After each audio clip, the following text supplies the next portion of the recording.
Alrighty, we can just start it off. Episode 11. I don't know if I'm gonna call this season 2 or just keep going. The real Ian Osby. Welcome, Ian. Well, thank you, sir, Mr. Ski Bum himself. Let's go. We are here in Breckenridge.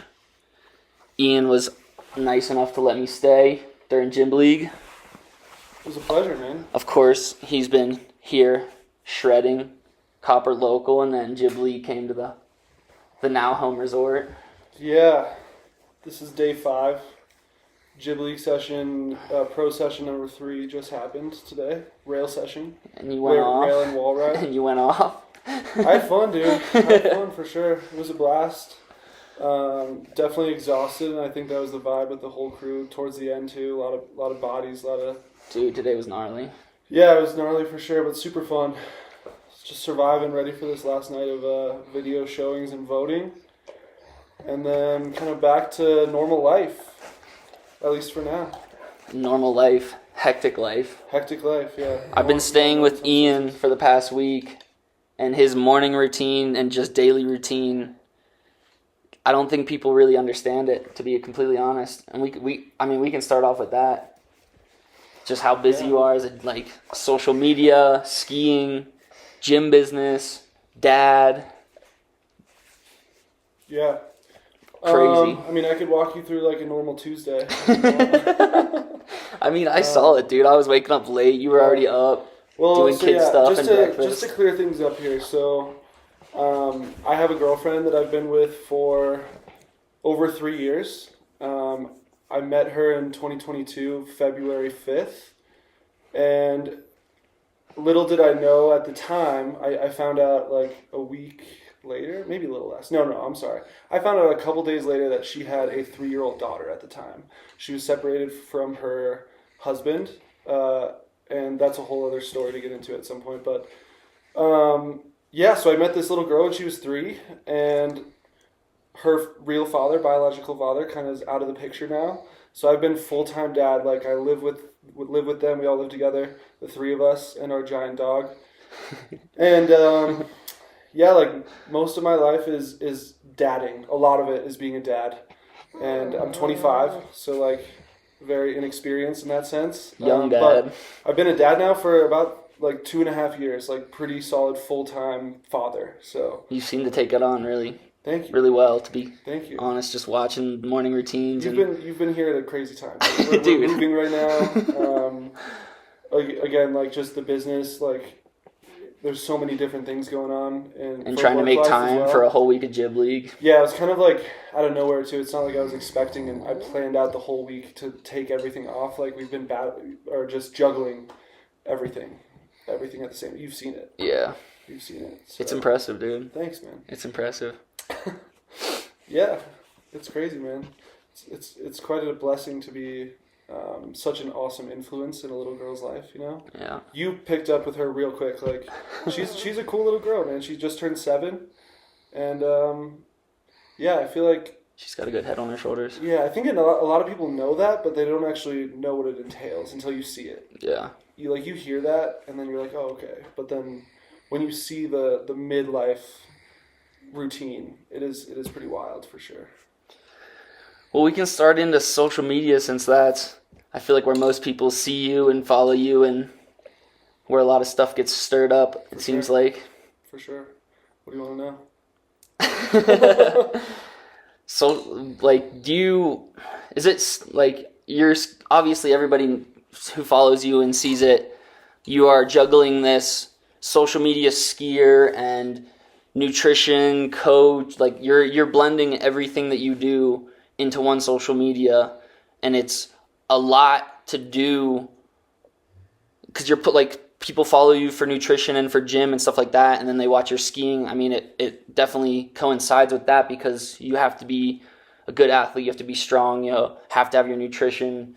The kids these days are insane, so it's not like it used to be where you can just drink beers every night and go skiing and you're an insane, one of the best in the world. You can't do that anymore. Right. But then there's also the skiers and there's the ski scene, and we all know how cliquey that can get, and the hate that can come from that when they see gym side of stuff, or just Yeah. I mean, everybody knows the Fagans.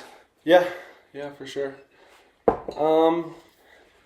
Well, when I started social media, when I started posting, I was a kid, you know, I was like 13, 14 years old, posting my park clips just as I was, you know, progressing. I was on mogul team for 2 years when I was in 7th and 8th grade, and then stopped that because I wanted to try backflip, and I just wanted to start, like, there were so many rules and regulations with mogul teams, certifications you had to get, stuff like that, that eventually I just went out and tried it by myself, and then almost got kicked off the team because, like, a video got posted online and our coaches saw it. What? But just to go back to the social media thing, I would post just clips, which I think is a lot, like, that's what the skiing community wants, right? Is you post your ski clips. Yeah. And it's just the raw clips with music behind it, little edits here and there, right?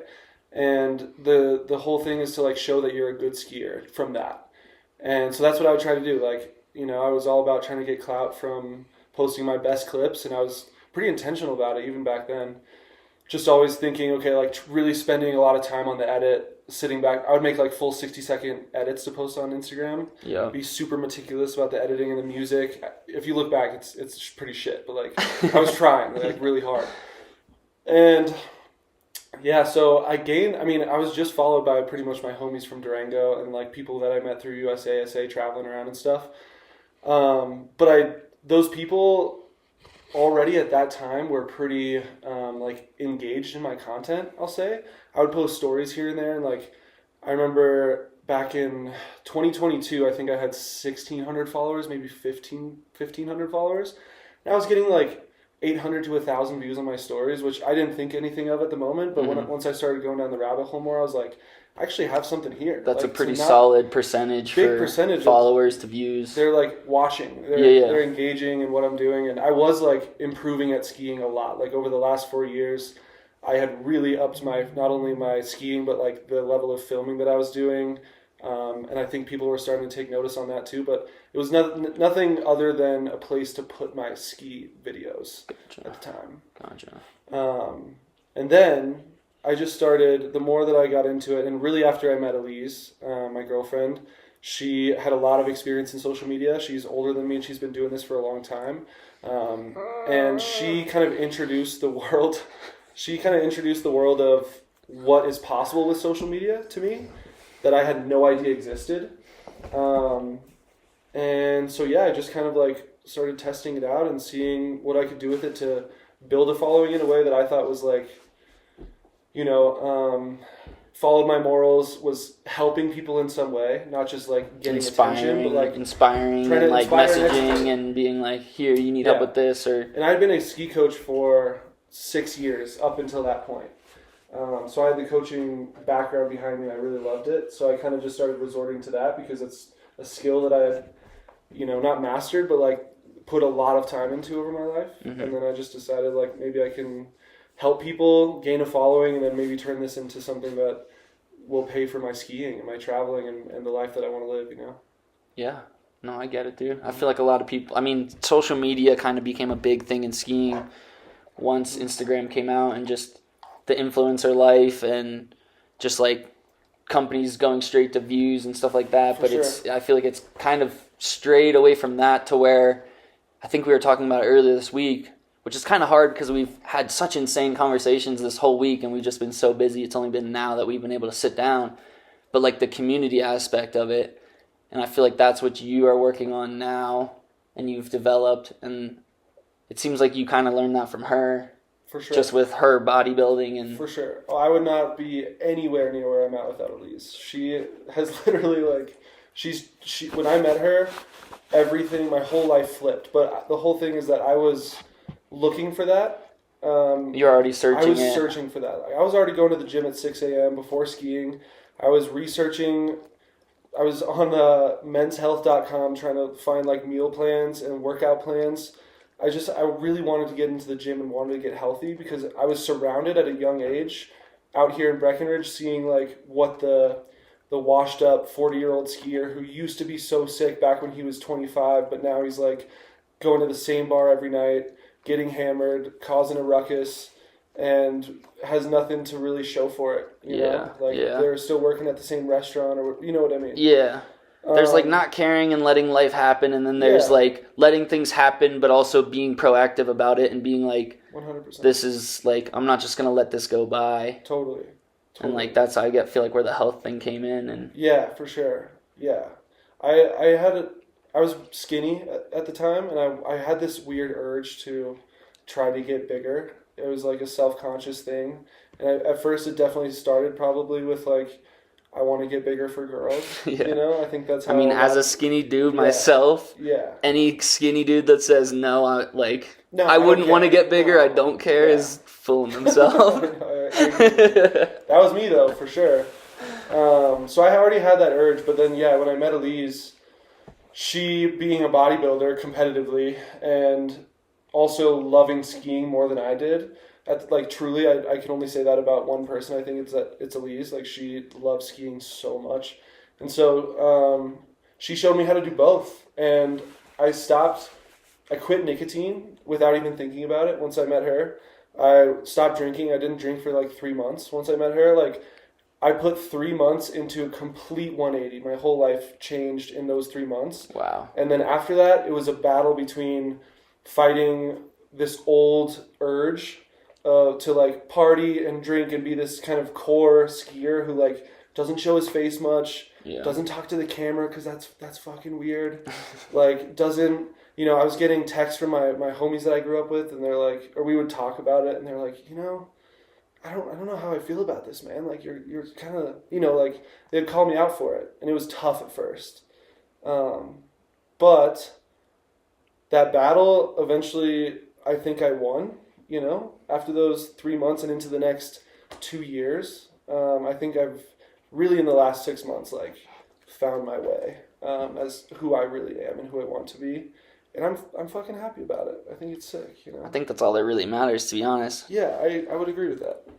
Cause dude, just being here for the week and how busy you are, and like, I like, no hate on Salt Lake or anything, but just the way the ski scene has moved over there, and like, it just. Yeah, anytime you're not a skier that's in Salt Lake and people don't see your day-to-day life, that it's so easy to talk shit and just do that thing. And it's just like, so many kids in skiing just like to talk shit on people that are doing stuff. And it's like, they think a certain way of how this like ski thing or this whatever is supposed to go. Mm-hmm. And even in myself, the like amount I've seen, the directions you can take, or you can be a skier or like improve your life through skiing and not being the absolute top end skier, but still being the best person you can be and show up, go to events, talk to people.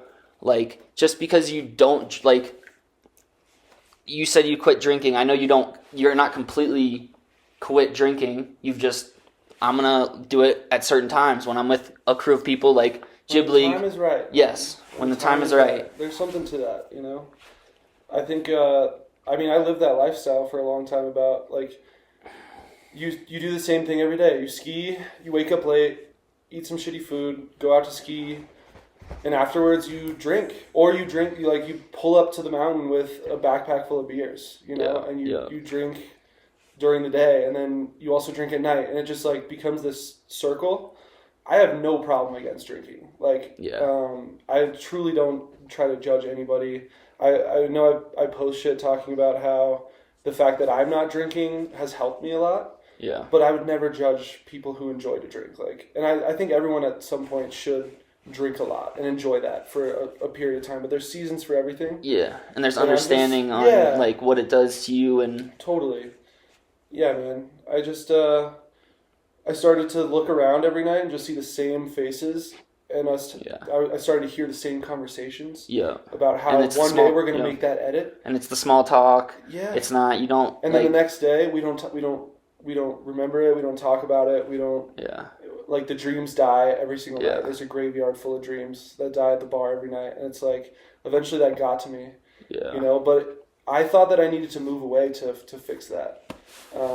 Which is a thing I think is good to talk about. Like, I lived in Breck for 4 years at the time, and I truly thought Breck was, like, going to be my home, but I wanted to go to Salt Lake or to Tahoe or to somewhere else just to get out of like the party scene because I didn't think I could do it myself here. But then after moving to Tahoe for 6 months, I realized like that shit follows you. You know, Yeah. it's not Every something, place it's not like has a scene. Every place has that scene. So it's just that was a choosing to be in and out or to be in it full time. exactly. And it's just like when all you see is your favorite skiers, like a lot of them, especially today, aren't full-blown alcoholic or like drink all the time, but in videos and stuff you always see beers, shotguns, stuff like Part of the that. culture. And it's like I feel like your side of it where it's like I'm trying to push health, like why does it go from I'm just trying to push health and show this is what I do. You don't have to do it. You don't like if you follow me, cool. If you don't, cool. Like this is just I'm putting this out there for people that may not see this or may not have grown up seeing anything like this and are like, oh, there is another side of this where it's like I'm not a weird person for being a skier and not going to the bar every single night. Totally. Yeah, dude. I think that in a lot of ways I'm trying to open up the doors, which is not a super like praised thing to do, especially in the ski community, which I totally understand in some ways. And I think so. A lot of the stuff you're talking about is, you know, I guess me getting shit about what I'm doing on social media and kind of veering off of that core path of just posting like your banger clips, and doing more. Like my social media is all about. I think it's all about value and providing value to my audience that's grown a lot in the last year, 2 years or so.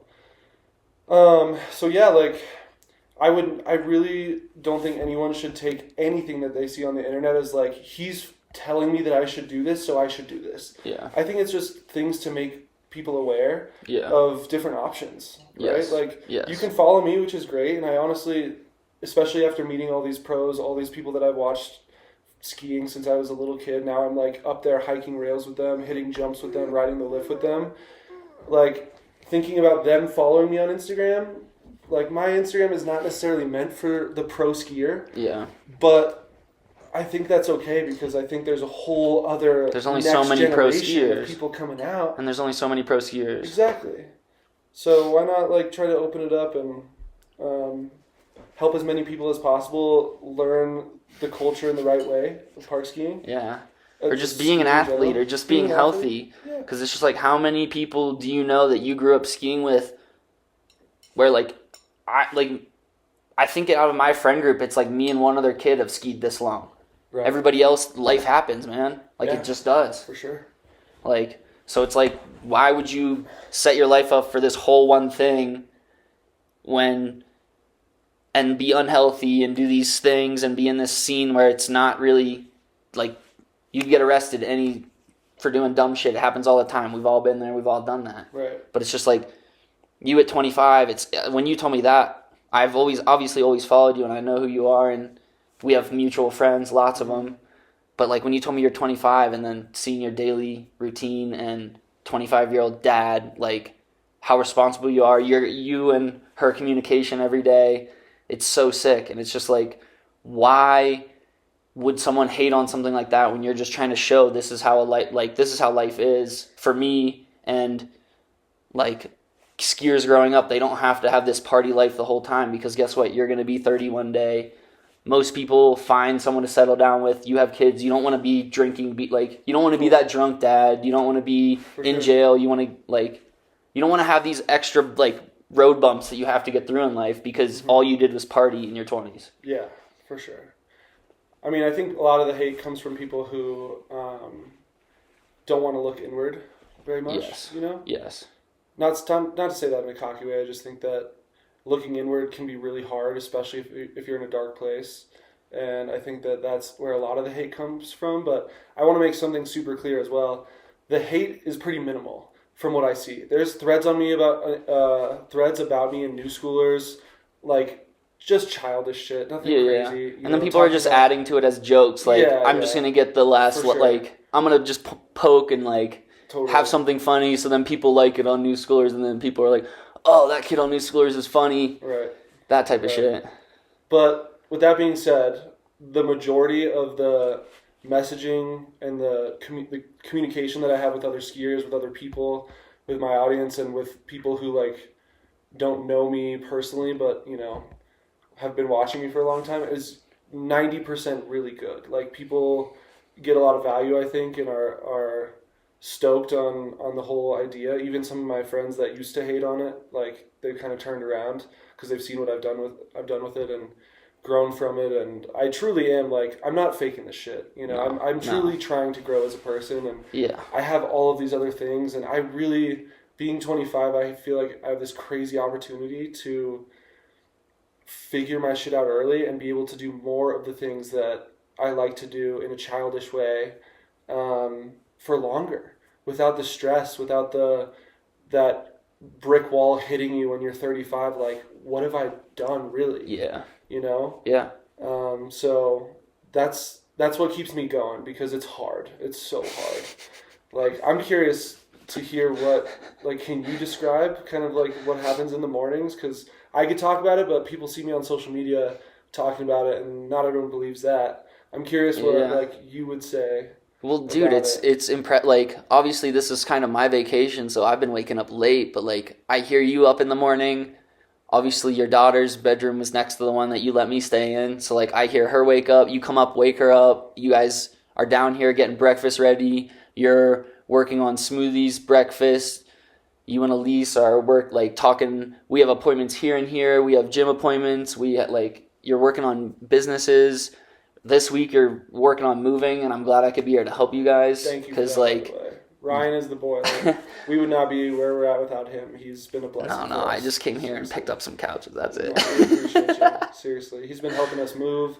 He's been such a kind person to Edeline. Shout out Ryan, for real. This dude's sick. No, but it's like it's sick at 25, because it's like, dude, even me at 25, I'm just like, yeah, like, it's so easy to not be responsible, and it's just like a lot of kids, Salt Lake, like, especially younger, maybe not 25, but just like, you're in college, a lot of parents pay for college, you're in a house with friends where most likely a parent, or like you have a job that, you're paying $500 to $800 for rent, which is like, you could get a pretty chill job for that or work at a resort. But there's just so much of like, when you're in a house and it's possible bad influences, it's just like so easy to not stay focused on what you want in life, and like everything's so, let's go to the bar, let's do this, let's do that. And like, I feel like your 20s is kind of where you learn all your habits. And it's just like, if you take that on to the rest of your life, it is harder to change when you're older. It is. I smoked weed for so long, and I'm I'm getting way more sensitive to it. And I'm just like, dang, dude, at like 18, 19, I was like, I'm going to smoke weed until I die. And I'm like, no, it's really, dude, it's like really this thing where it's like, no, you everything in moderation, and like, you have to use things at the right time for the right benefits. Yeah. And I will say too, really quick, I don't think it's necessarily the habits. Like, I think weed is a really great thing. I think I've seen it be such a creative tool. I've seen it be medicine. Like, I love weed. Let's just make that. No, I do too. But for certain people, I think it can make people really lazy.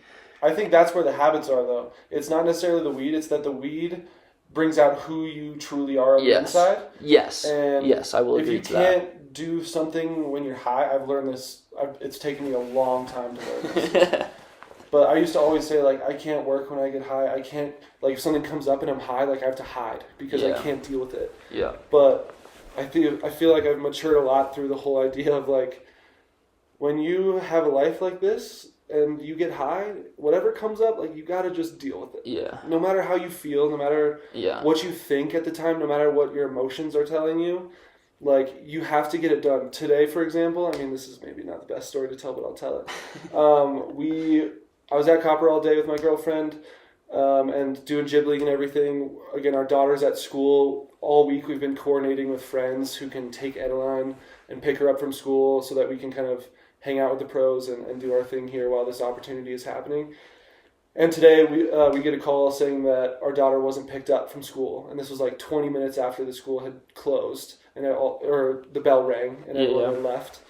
And so it's just one of those times, it's like, I did not want to deal with that. I'm like driving in a car with all these my boys. Yeah. We're reminiscing on stories, camping, and like laughing and being super loud, being just boys. Like what an actual 25-year-old boy would be doing. Yeah. And all of a sudden you get a call. It's like life responsibilities. Like you just have to take care of it. So that's been a huge thing for me too, because I was not like that. When it's like it's a big thing to step up to something like that, dude. Like that's a really big thing, and I feel like a lot of people like think they could or be like, oh yeah, like at that, like if I was in that situation, yeah, dude, like, and it's not until you're in that situation where it's like you understand how hectic it can be, or just like it's random times. It's not something that you can expect, and it's just like when you're a kid and all you have to do is worry about yourself, or like even an adult and worry about yourself.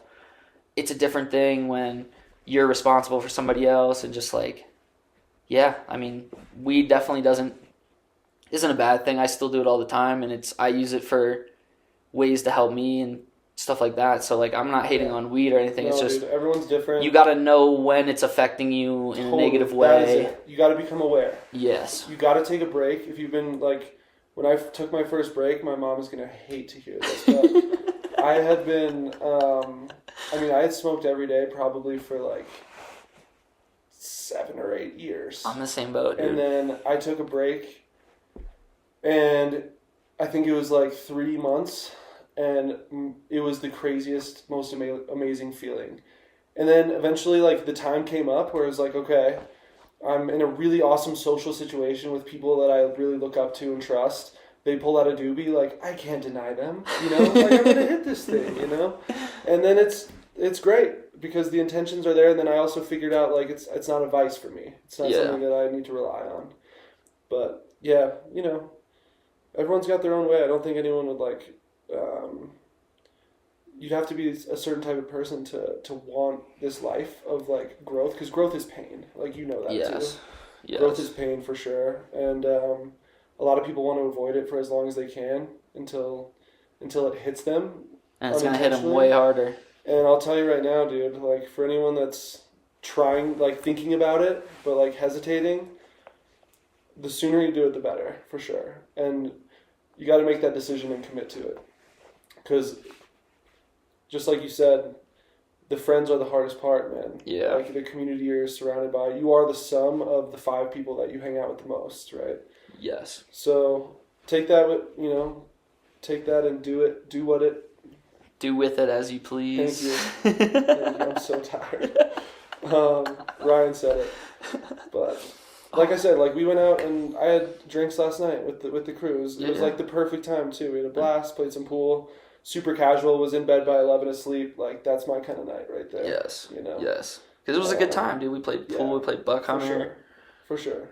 We got to hang with all the Ghibli guys. It was a blast, man. Unforgettable. Yeah. Unforgettable. I mean, we can step away from the hate and the social media and because there's not a lot of it. But I do get nervous just to kind of. No, I just know you brought up one specific person. We don't have to name him. We really don't. Shout out Coach Mole, dude. There's a few people. Coach Mole is one of the few that persistently has like reached out on my stories and like talked his shit and just showed that like he doesn't fuck with me. And again, at first I was like, oh, because I saw a bunch of people that I knew followed him, and I was like, oh man, maybe he's like. That's weird because I follow him. It's weird because I follow him because I don't know him super well, but just mutually through skiing, you meet people and just like he sells Salt Lake, you know, when I'm there, for sure. If I can't find it from anybody else, I at least know him. But it's just I don't put any shit out there. Anyone that's like really going out of their way to try to talk shit is going through something. No, but the messages you sent me are like absurd. Like really, they are absurd. Like the amount of energy it takes to like think about that, type it down, like constantly. Yeah. It doesn't make like there's so much more shit you could do with your life. Like the energy that you just put out. Being that type of person, it's just like, and it's kind of funny to me that if like because I've met him and I'm like, he is so the opposite of you, right? So it's just like, it's coming from somewhere. Yeah, it's coming from somewhere. Yeah, you know, it's one of those things like, it's inevitable. If you're trying to do something different, I was planning on talking mostly about like to the the skiers Yeah. on this podcast. Yeah.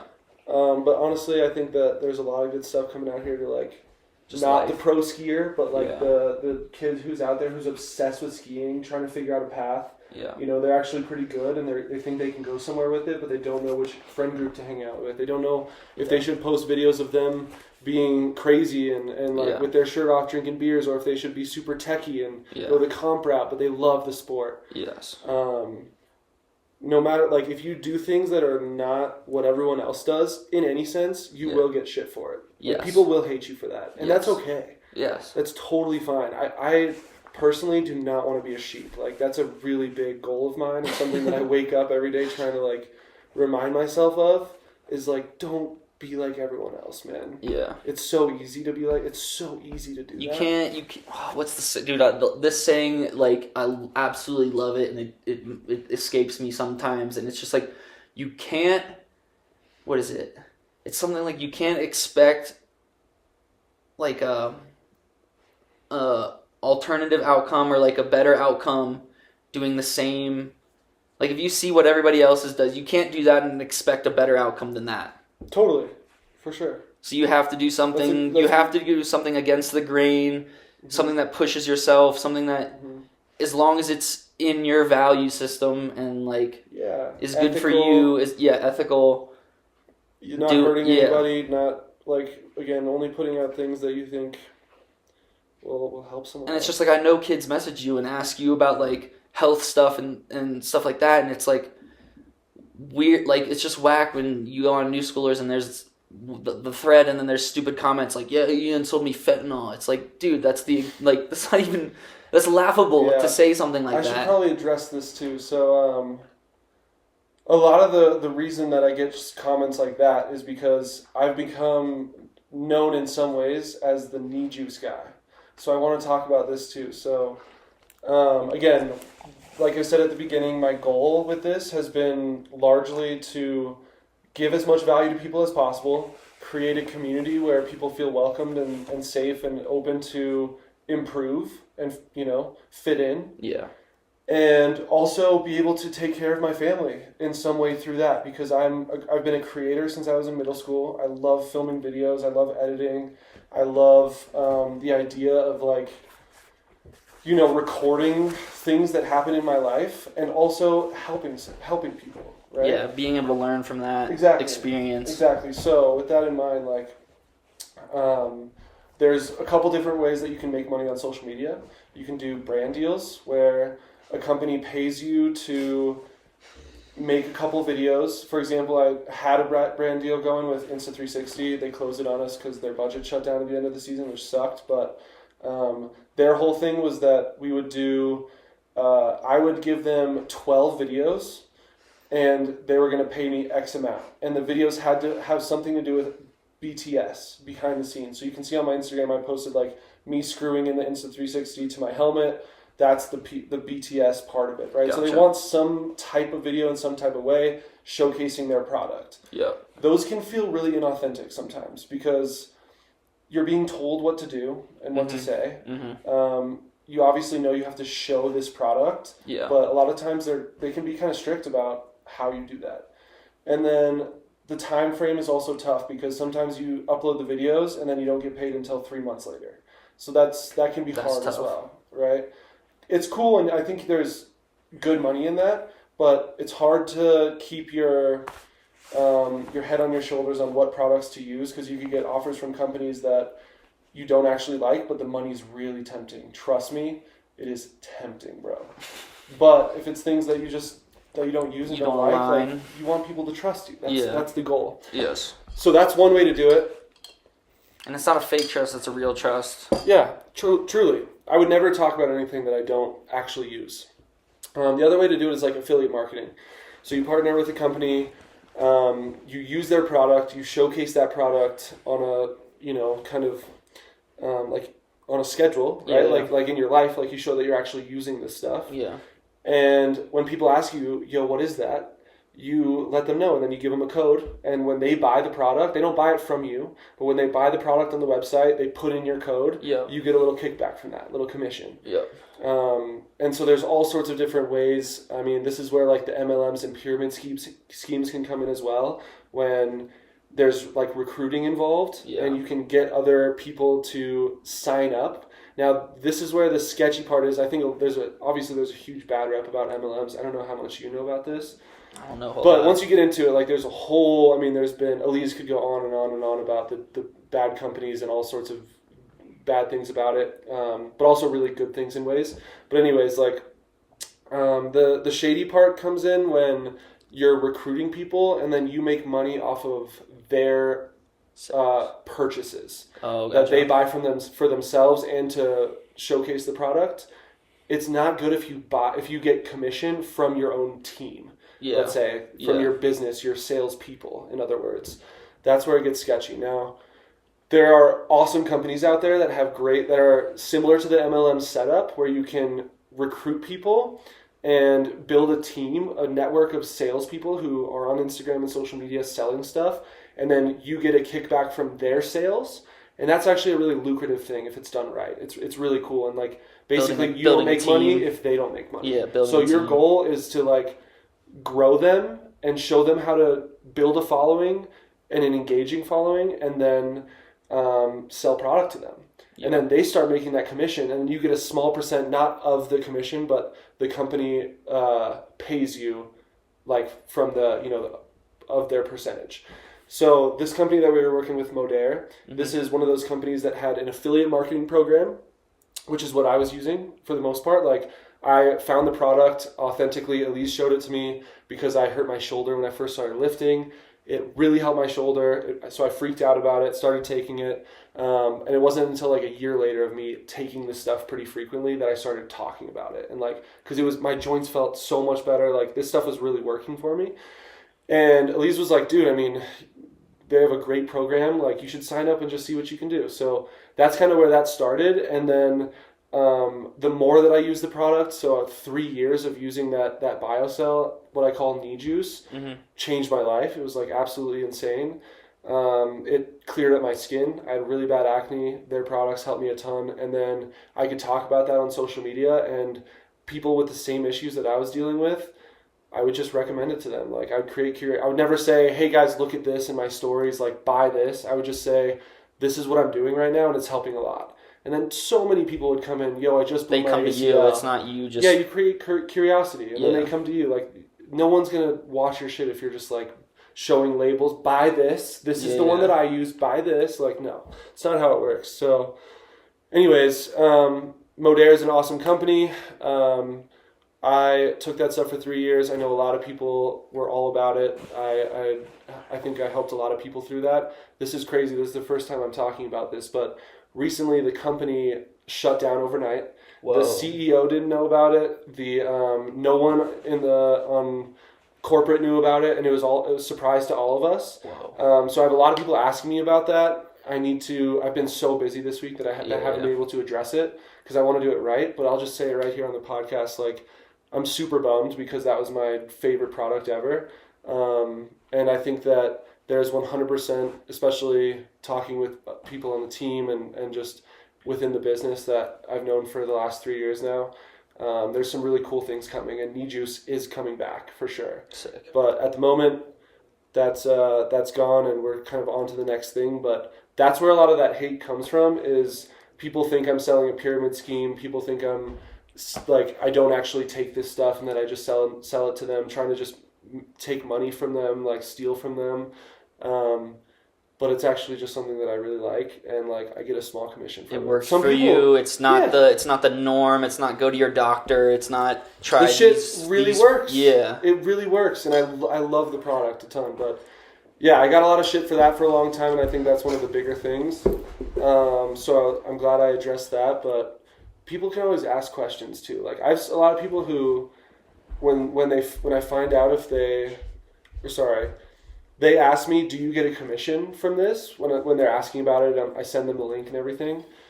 And I'm like, yeah, I do get a little bit of a kickback here. Some of them are like, then no, I don't want to buy it. And I'm like, but I mean, you could get something different, but this is the best stuff. And, like, Yeah. you're just helping me out a little bit. You're going to definitely benefit from it. Like, it's not like you're just sending me money. Yeah, you know? yeah. But some people are also like, I'm only going to buy this if you get a kickback from it. So it's a little mix up of both too. But that's enough. I want to talk about that. I just figured I'd put that out there. Yeah, no, dude. Because Like, I think that's what a lot of people like wonder about. yeah, and it's just like there's a lot of like this is how you're supposed to treat medical problems or issues that arrive, and it's just like I feel like, especially in today's world, there's a lot of things that just have gone undiscussed that are worth trying that most likely are going to cause no harm at all. It's like, why not try it if it's not a big change to your life or doesn't have all these insane side effects? Totally, dude. If you're at a point where your body hurts and you're too busy, let's say that's what you tell yourself, to go to the gym, too busy to take care of yourself, start with supplements. Like, I think it's a good way to, like, again, good ones. There's a lot of bad ones out there, which is why I also try to educate people on this. But I think it's such a great way to start because it's, like, especially that stuff in particular, it's so easy to do, dude. You take two tablespoons a day. It's really good for you. And, yeah, dude, it's doesn't take much effort. So, anyways, enough of that. That's awesome. And dude, we can. Anybody that says they don't have enough time for the gym, at least put me through the gnarliest 30-minute work. It wasn't even gnarly. It was just correct and it was good. And dude, I've never felt that much of a difference in my like. I've never felt that much of a burn in 30 minutes. Yeah. Yeah. So Elise and I opened a gym in Breck. It's a little personal training gym. 900 square feet. It's a small place, right? How would you describe it?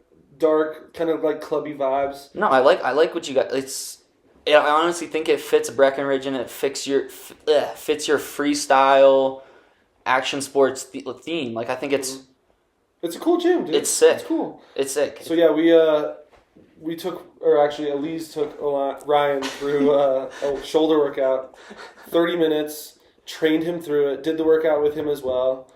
Corrected him on his form, like pushed him pretty hard with weight. Yeah. And yeah, the last few days Ryan has been barely able to lift up his arms. And, but it seems like you liked it, dude. And he's been asking me more about it. Well, dude, it's just I feel like it's so easy. Like, oh, I have this gym membership. I go to the gym. Like that, I can say I go to the gym, and it's like, oh, I do that. But it's like, it's so easy to go to the gym, scrolling through your iTunes trying to find a song.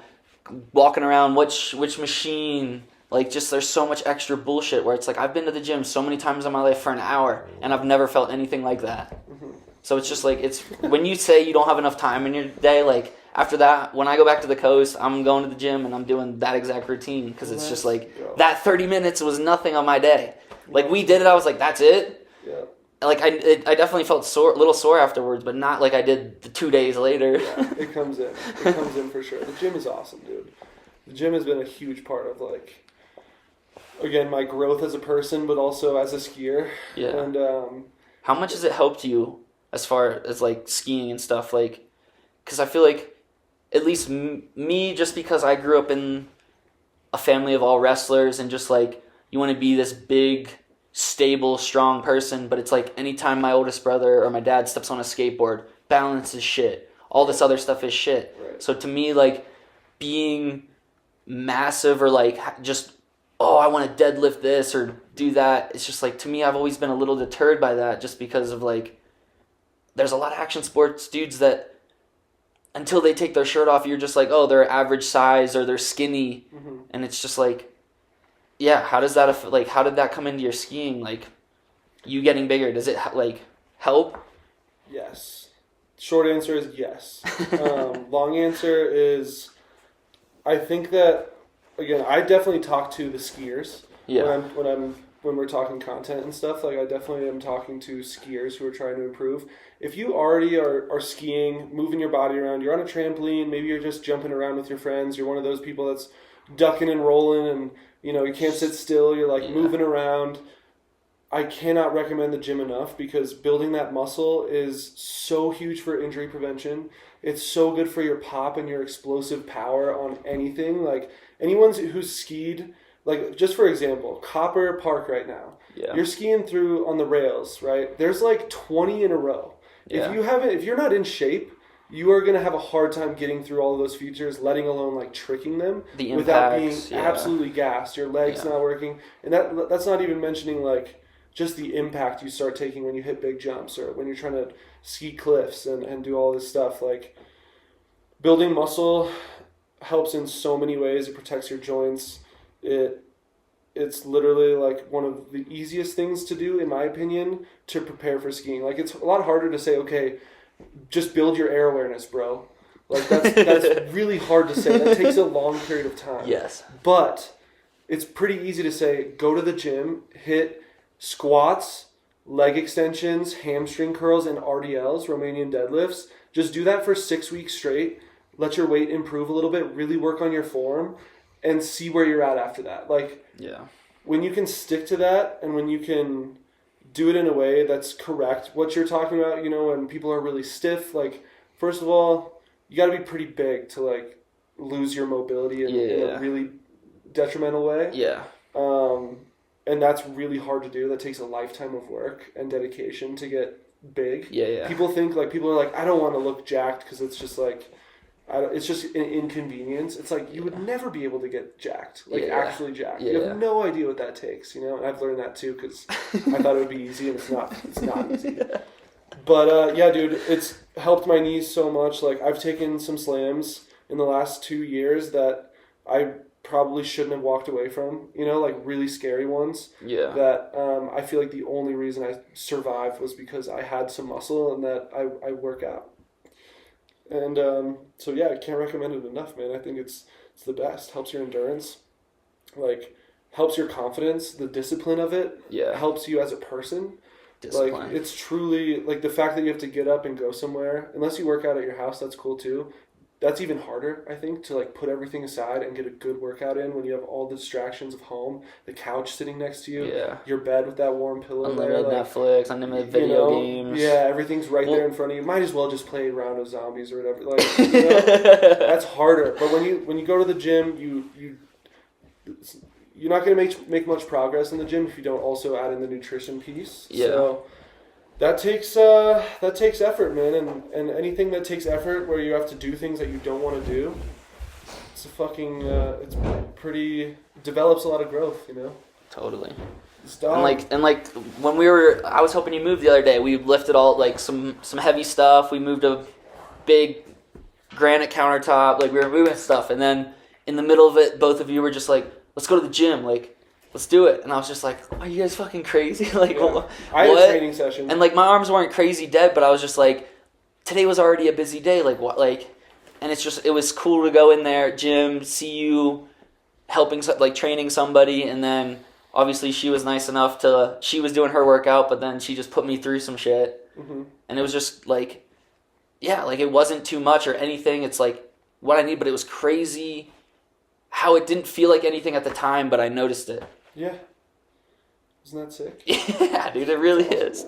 It really is. It's fun. We can transition, if you want to, into Jib League or just...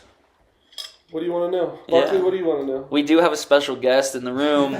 Other than the huge 6-foot-tall dog, we have Barkley. Another 6-foot-tall dog. who knows Ian super well. And it's just like, anytime you hear a bad rap on people in the ski industry and stuff like that, or just in general, it's wild the amount of times where someone's told me like, dude, this person's so whack, or this person's this way, or can be a dick or something like this, and then you meet him and you're like, I don't understand why this person told me that of this person. You know what I mean? I'm not saying that happened with you at all, just because I've followed you for a while and I'm just like, I'm not a big gym dude. I'm definitely a health guy. I make all my own food. Like I look into that stuff. Because it's just like, it's wild what society and stuff is just let go, or just like, this is how it's done, and there's no other way around it, and that's it. So it's just like, it's awesome meeting you here this week, like actually obviously sitting in on your life, just being here for the whole week. And again, I'm grateful for the bed to sleep in. But also Barkley is here, who is a ex-roommate. I shouldn't say ex because there was no bad terms. It's just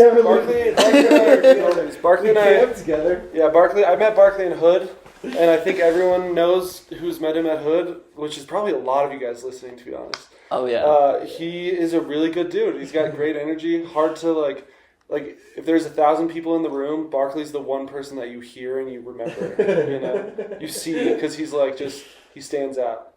But as a roommate, I know you. I've met you. We spent months in the woods together. Yeah. As a roommate of Ian's in the past, do you have anything you want to add to this now that you've sat in for a little bit? Yeah, dude.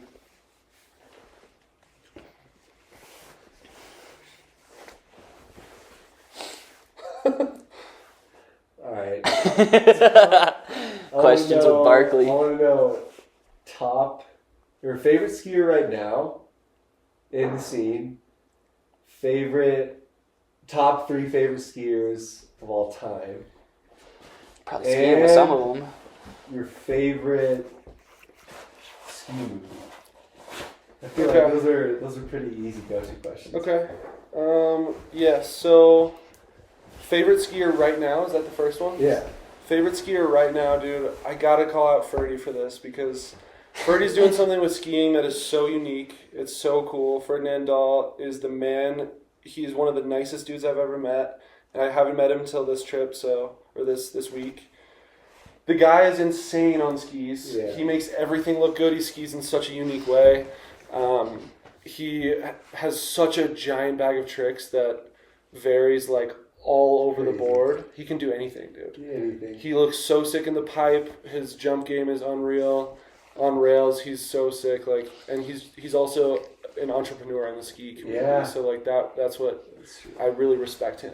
I was talking to him about Capiche, and he's doing such a great job of branding and running the company. So shout out Ferdy, you're the man. Appreciate you, bro. Thank you for everything that you've done for skiing. And he's paying his athletes. Yeah. Crazy. Paying his athletes. All that money from his belts are going into those athletes' pockets, which is huge. Yeah, that's amazing. That's putting money back into park skiing. Yeah.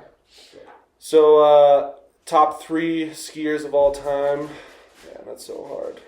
That's so hard. Top 3. I would say 5, but no way. We'll do 3. 3 is easier. 3 is even harder. It's not number 1. Man, I'll say the ones that I'll say Will Berman. Hell yeah, Chili! Shout out Chili! Yeah, he's a good friend of mine now, but he has made a huge impact on my skiing life. Watching him in the Level 1 movies, in that jersey, dude. In Air Day, Air Day. Yeah, Air Day. That Tall edit, that edit switched up tents from Chili on the factions. Yeah, the quarter pipe at Magnus, Keystone. OG Magnus. Jaren was in there. Yeah, super sick. So shout out Will. Nielsen. Shout out Chili. Thank you for inspiring the boy. I would say that Jake Carney has got to be up there as well. He just skis in a way that he inspired me to ski fast. Sick. I skied so much slower before I saw Dead Kind. Yeah. After Dead Kind, I was like, there's something different. Delorme, super fast. I watched Delorme ski a switch line down the lift line of Windows when I first moved out to Breck. And it totally changed my perspective on skiing. It was crazy. Because Delorme was a Breck dog. Yeah, he lived in Breck for a long time. Yeah, and you were a Breck dog. Woodsy lived in Breck. So your circle, your life overpassed his life being in Breck, seeing him ski in real life. Not many people get to see that. That's true. It's changed a lot too. Changed a lot. So, all right, so we got Chili, we got Jake Carney. We have a third spot though. Still needs to get filled. Think back all the way on to Poor Boys days, old Level 1. You got the new everyone, Matei crew, the Capiche crew. You got Street Dogs. You got Step Crew. I'm going to go ahead and say, again, this is someone who's out here that I've been skiing with. Unikangas, man. Oh, Unikangas, the favorite skier's favorite skier. Yeah, we love that. He is insane to watch in person. Really nice guy, too.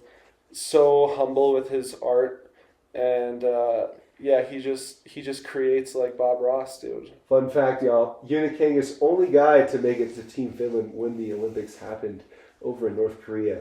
Only guy to make it, all right? Yeah, dude. Just pretty crazy talking to him. He's awesome. Super sick. So then, wait, we're on to the movie now. Favorite movie? Again, I'm a little younger, right? Like Right. 25. I feel like it could be edit or movie, folks. Yeah. I'll say a movie, though. I would say iTrip. Level 1 iTrip was probably my favorite of all time. It's not the one that I watch the most anymore, but it is one that, again, made the biggest impact on my life as a skier and what filming and skiing is, what movies are, how that works, the work that they put in, the trips that they go on, things like that. What do you think the movie that you watch the most is? Do you know?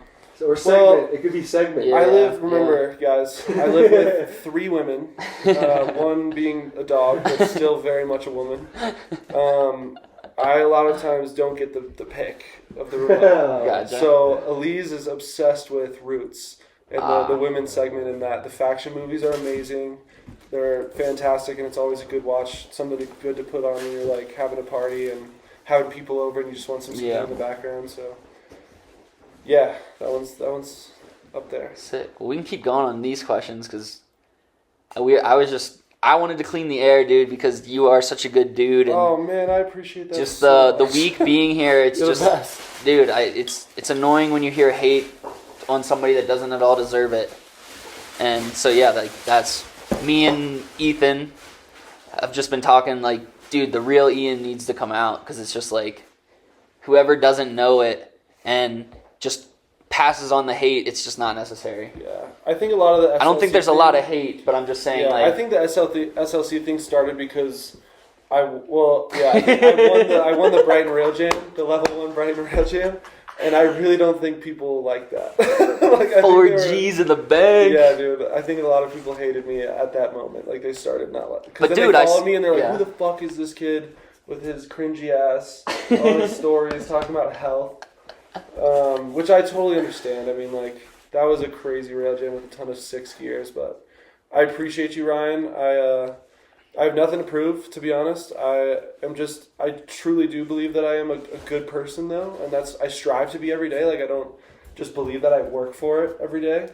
And it's so cool to see people like you in the ski community who, just a real dude who is I'm just a real bum, dude. yeah, a bum, but such a nice guy, and yeah, I really appreciate it, man. Thanks for allowing me the platform for this conversation. Yeah, It's dude. cool. And we can all thank Ethan, just the work he's Shout put out in Ethan. at He's Two such a good Planker and dude. stuff like that. But just like, there's some stories that I just like to get out, and sometimes it's just easier talking to homies. So it's just like, it's cool whenever I can step in and just like interview some people, and you know, it's not this big interview thing. It's kind of just, we're sitting in your house on the couch like we were the other night watching movies and playing Mario Kart. Yeah. So it's just like, it's cool when you can get those conversations out, and just the more information, the more people can be more understanding.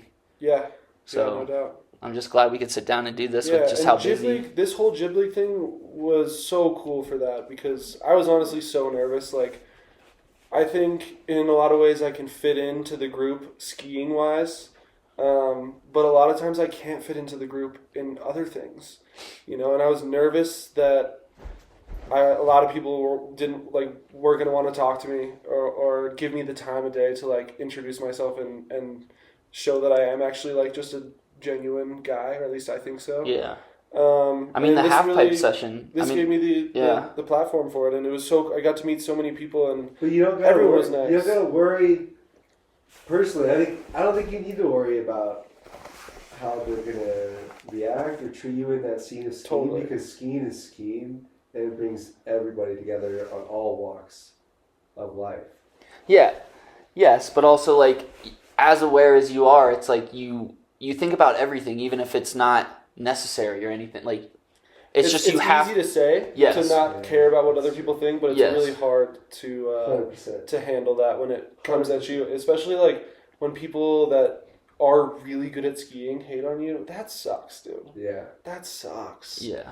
It's only happened a few times, and it's mostly like dirty looks, like someone's smiling and I'm like, I go up and say hi afterwards, and then they look at me and they're like, they kind of lose the smile and they're like, oh hey, what's up? Yeah. And then like awkwardly like, yeah, you did good too, man, like good job, and then they like walk away again. Yeah. It's like those ones are like, oh, that didn't go so well. But like even you're right, like, It's yeah. easy to say. But like even the half pipe jam the other day, like everybody, how many kids these days have access to a pipe? One, but also then push themselves in it.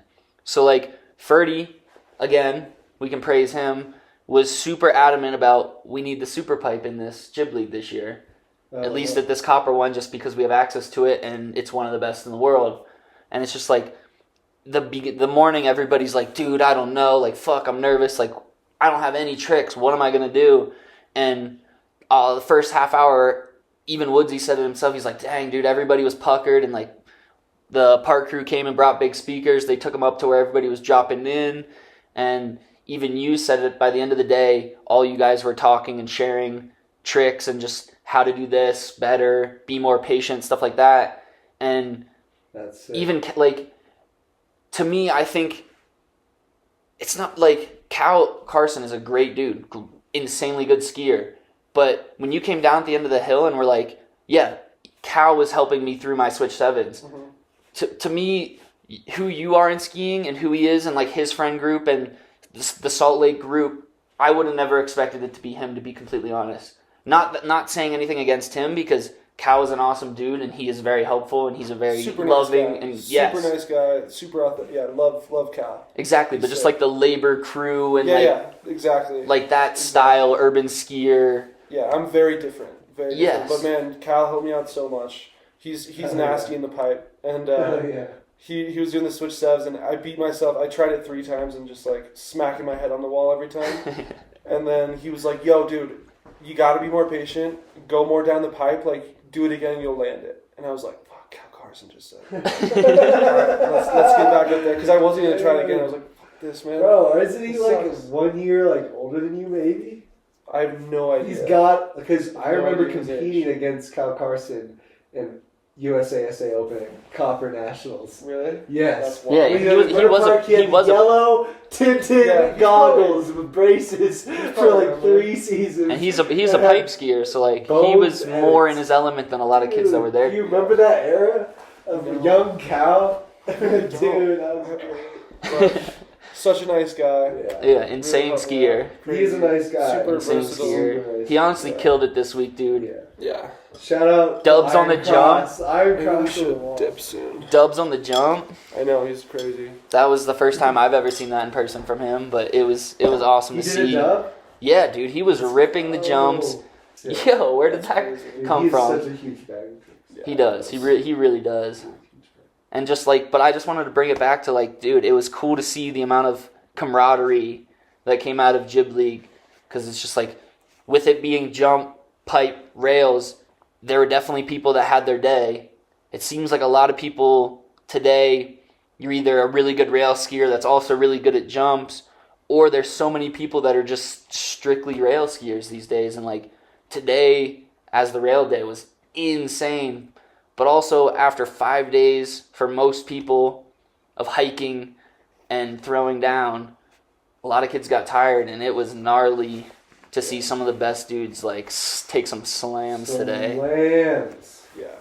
Hope Ryan Butters is good. Yeah, that was a gnarly one. Shout out him, dude. He's so sick. Yeah. Crazy skier. Dude, he was doing rail tricks in the pipe. Front swap, front 2 in to then... He's insane, man. Dude, that was insane. He took a Switch big slam 9. today and could have a potentially broken collarbone or a wrist. So Yeah. hope he's healing up well. He was a He was boss, killing though. it. He stood Yeah, up, walked killing out it. of it. Like, everybody on watching was like, whoa. Yeah. Skirting broke on the rail. Yeah. Like, it was pretty gnarly. Yeah, this Jib League thing has been awesome. So cool to be a part of it. So cool to meet so many of my idols and watch them ski in person, hike with them, watch how they analyze and get ready to throw down, and truly just unbelievably grateful. Like this whole week has just been filled with gratitude. So thank you, everybody. Damn, honestly, that seems like it was a perfect ending to that, dude. Yeah. Thank you, Ryan, because, yeah, you've helped us out a lot, man. Thank you. Dude, no, I've just been here for a week, man. You've been on it, grinding for a while. So I think we can wrap it up. Yeah. I want to shout out, last thing, too, I want to shout out my girlfriend, Elise. No one knows how sick she actually is. I think people that follow her on Instagram even don't know, and that really praise, like, this girl is the whole reason that I am the skier that I am right now, that I'm the person that I am right now. Everything that I've talked about my growth has been with her. She's my partner, she's my life, she's my family.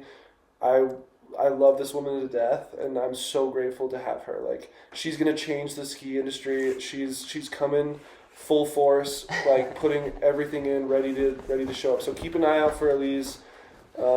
Just moving on here, and she's gonna start popping off. Thank you, honey. You're the best. Let's go. Yeah. And kids, take the information as you will. You see the man skiing. You don't see the responsibility, but I'm telling you, it's there. So, yeah, we can end it here. Thanks, everybody, for listening, tuning in. Shout out you guys for giving me a place to stay. And Ethan for Two Planker Network. Yeah, thanks, Ethan. He's awesome, man. Love that guy, too. Thank you for everything that you do. And, man, everyone push him to keep putting out stuff. I want Two Planker to blow up. Like, everyone push him, get in the comments. If you know him, text him. Tell him to get more episodes going, to increase the value in it. Like, I'm excited to see where this goes, because this is the coolest thing ever. Thank you for letting me be a part of it. Sick. And we're out. Dope.